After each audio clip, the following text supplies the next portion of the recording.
Trap seemed to have a really interesting premise. I love M. Night Shyamalan. I was really looking forward to it. But it became quickly apparent. Well, actually, that's not true. It became quickly apparent that this was more about the concert singer than anything else.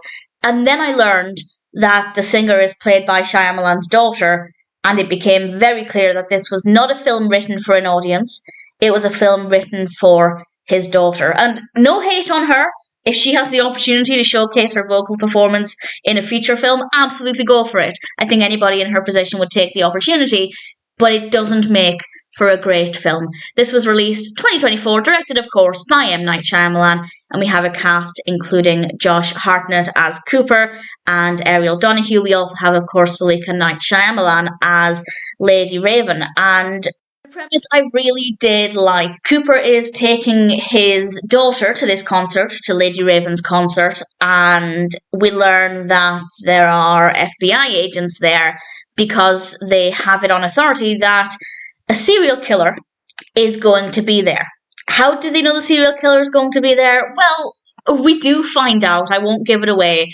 It's not very well written. That part of it is really, really forced.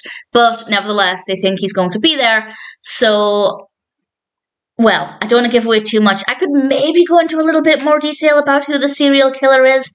IMDb doesn't give it away, but Wikipedia does. So proceed with caution. If you don't want to know, avoid reading anything about it before you watch it. But it was an interesting concept. And I'd say the first third of the film was quite good because there was definitely the suspense. They were laying the groundwork for what could have been a really brilliant narrative. But I was thinking they're focusing too much on this singer. We're getting too much musical performance. This is really not moving the narrative forward. It was very slow. It was a little suspenseful, but it was slow.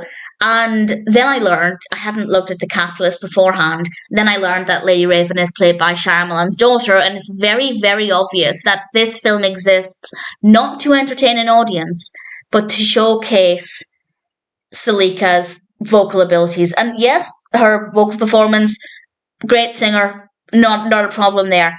But then the character begins to become more involved in the narrative. Understandably, if you think there's a serial killer at your concert, I can understand why you'd become involved in it. And her acting is not as good as her singing. And if they were auditioning for the role, I don't think she'd get the part.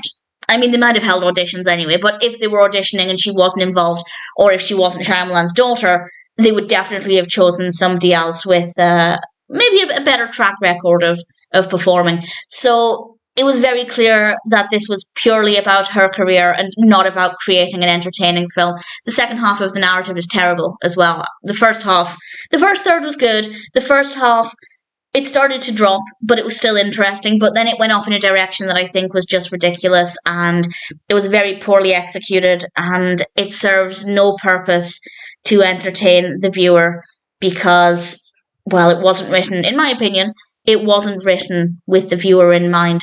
And the character of Lady Raven is not well written either. And obviously when she's on stage singing, that's absolutely not a problem. But when she becomes more involved in it, she has some really clunky dialogue, and she's just not a well-written character. The performance isn't very good, and the focus definitely shifts to her. And I think that was not a good decision. So it's a great concept. The first half is reasonably well executed, but then it goes off in a really ridiculous direction, and I don't think the film is very good at all, which is a shame, because I love Shyamalan. He's got some amazing films, and, well, Trap just isn't one of them. It could have been fantastic, but I think they lost sight of what's important, as in creating a decent film that the viewer will enjoy. That's not to say one can't create a film with some of their personal life in it, i.e. giving their daughter a platform. And had it just been the concert, that would have been okay. But the decision to involve the character more was not a good decision, and also there are bits of the narrative that are just a little hard to believe. So ultimately, Trap was a big disappointment. I think some very clear bad decisions were made, in my opinion. Other people might love it. On IMDb, let me check. IMDb gives it 5.8 out of 10 across 141,000 reviews and ratings, which is not the lowest. It's not terrible. But in terms of all of Shyamalan's films, I've seen most. I think there are a couple that I haven't seen. But in terms of the ones that I've seen, I'd say it's the weakest of them all. So, very disappointed. I think there are clear areas where there could be improvement, but ultimately it wasn't an enjoyable experience. And I recommend the first half, not the second half. Trap could have been so much better.